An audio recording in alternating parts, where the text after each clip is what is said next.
Hello, my dear students. Welcome to English 808, Unit 9 for Vocational Education. We're going to do Lesson 7 with writing a comparison and contrast paragraph. Moving to the lesson objectives of today, we're going to achieve 3 main objectives by the end of this lesson. The first one is to identify words used to compare and contrast. Number 2, to identify the layout of compare and contrast paragraph. Eventually, we will write a compare and contrast paragraph. Now, before I start, maybe you were listening to me saying the word compare. What is comparing? What does it mean? Let's see. To note similarities or differences between two things. I will clarify that in an example. Pay attention. Both English and Arabic tests were easy to me. So, here I am indicating that I had 2 tests, Arabic and English, and both were easy. So, I am pointing similarities by using the word both. I am joining the 2 subjects together and I am stating that they were both easy. Now, let's see the differences. Winter lasts 4 months in Bahrain, whereas 9 months in Turkey. So, am I stating the same point? Pay attention. No, I am talking about winter. In Bahrain, winter lasts only 4 months, whereas 9 months in Turkey. So there is a difference. In this case, I indicated the difference using the expression whereas. Now, let me go further in the words used to express similarities first. Both, as I have previously mentioned at the example, I said both Arabic and English tests were easy to me. So I'm joining 2 similar ideas. As well, or not either. For example, let me replace both at the first example with as well. I could say English test was very easy as well as Arabic. Similarly, again, it indicates the similar ideas. Likewise or like. These expressions used to express similarities. Now let's see. What are the expressions which used to express comparison and contrasting? Whereas, as I have mentioned it at the first example about the winter. Or while. Different. In contrasting. However, or unlike. We will come to know them more with the next slides. Now, what are the suggested topics for compare and contrast essay? Let me remind you once again, my dear students, this is a writing lesson. So, at the end of this lesson, you will come up with a writing paragraph. Let's see what are the suggested topics that I could use in compare and contrast essay. First one, arts versus sports. There are 2 different subjects or topics. I can write a paragraph comparing and contrasting between them. Or football versus volleyball. In this case, I can point out the number of players. They are both different. Which one is interesting? They are both different. So there are a lot of aspects that I can talk in this idea. Living in a city versus living in a village. Of course, there are a lot of ideas that I can mention in these 2 points. Comparison and contrast essay. Now, before I present the layout to you, my dear students, can you think what are the main things that I can put in a compare and contrast essay or how many paragraphs I should have? Let's see together. This thing is common between all the writings. I have to start with an introduction, then a body, then a conclusion. But pay attention. The content of the introduction, the body, and the conclusion differs from a writing to another. So let's see the layout of compare and contrast essay or paragraph. In an introduction, I have to give a simple introduction about the two things that you're going to compare and contrast with. It has to be two things, pay attention.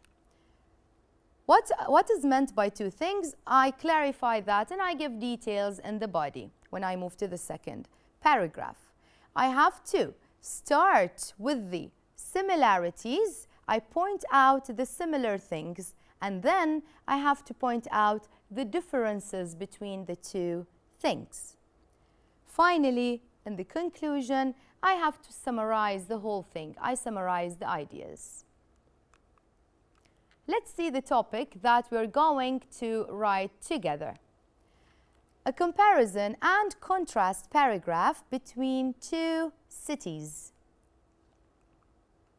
Now, we are going to start with a diagram, and I am recommending that to you, students, to do a diagram in order to make it easier for doing a writing. Let's see. What are the two cities that I have chosen? New York, or NY, Los Angeles, which is LA. Let's see the diagram. Here is the diagram. Let me point out to this. Both shows the similarities between the two cities. Let me see. Starting with NUSA, which means New York and Los Angeles are both in USA. They are both large, they both attract visitors. Finally, they are both costly. Now, let's move to the differences. Pay attention. Number one, in New York, it has colder climate than Los Angeles, which has warmer climate. The second point, New York is more populated, while Los Angeles is less populated. Are you pointing out the differences? Let's see the last point. In New York, they use public transportation, while in Los Angeles, they use their personal cars. So yes, there are similarities and there are differences. Are you asking yourself, why am I pointing these in a diagram? Yes, we are doing a diagram in order to make it easier further for writing a paragraph about the two cities and comparing and contrasting between them. Let's start with the first paragraph, which is the introduction. I want you to give a brief introduction about the two cities. Let's see. New York City and Los Angeles are two cities in the United States of America. The cities are found in different states. New York City is in the state of New York, while Los Angeles is in the state of California. Now, this is a very simple, brief introduction about the two cities. Once we move to the second paragraph, we start with the similarities or the similar points. Similarities and differences in paragraph 2. I started with the similarities. Pay attention to the words highlighted in blue. They are the words indicate the similarities. Let's see together. New York and Los Angeles are both very large and populous. Likewise, pay attention. Likewise indicates similarities. Likewise, they attract thousands of visitors in spite of being costly to live in. While both cities have similarities, they are different in many aspects. I started the body with the similarities. Now let's move to the differences. New York City climate differs from the climate of Los Angeles. Now here I'm giving a general idea about the climate, and then I have to be detailed and specify the differences between Los Angeles and New York in the weather. In New York, the winter is frosty, as you can do some winter activities such as ice skating. And I'm done. Now let me see what is the difference. In contrast is an expression used to show the differences. In contrast, Los Angeles has a mild winter and a warm summer. So yes, did you point out, my dear student, there is a difference between the weather in New York and Los Angeles. Let me go on. Furthermore, NY, which is New York, and LA, which is Los Angeles, have populations that have significant differences. Again, pay attention. I am just generalizing the idea about the population. Here, I have to be detailed after mentioning this. Let's see.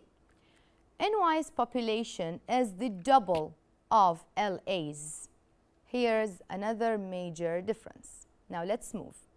Another major difference between LA and NY is the transportation. So, what's with the transportation? Let's specify. People in New York use public transportation, unlike is indicating a difference. So, unlike the people in Los Angeles who mostly drive their own cars. Now, I have mentioned the differences. Let me see what comes next. And of course, it's the last part, which is the conclusion. In conclusion, New York City and Los Angeles have many differences in spite of having some similarities. Both are attractive to people from all over the world. Here, I have generalized the idea. I have concluded it with a very simple description about the two cities, and I'm done. I'll give you a further task to help you. I want you, my dear students, to write a comparison and contrast paragraph between any two countries, places, or school subjects. It could be any two things from your choice. I'll ask you to refer to your book, English 808 Project Success 2, page 126, 126, for the proper structure, as we have did it previously. Now we came to the end of our lesson. I hope you enjoyed it and it was interesting to you. Thank you for watching and see you soon. Goodbye.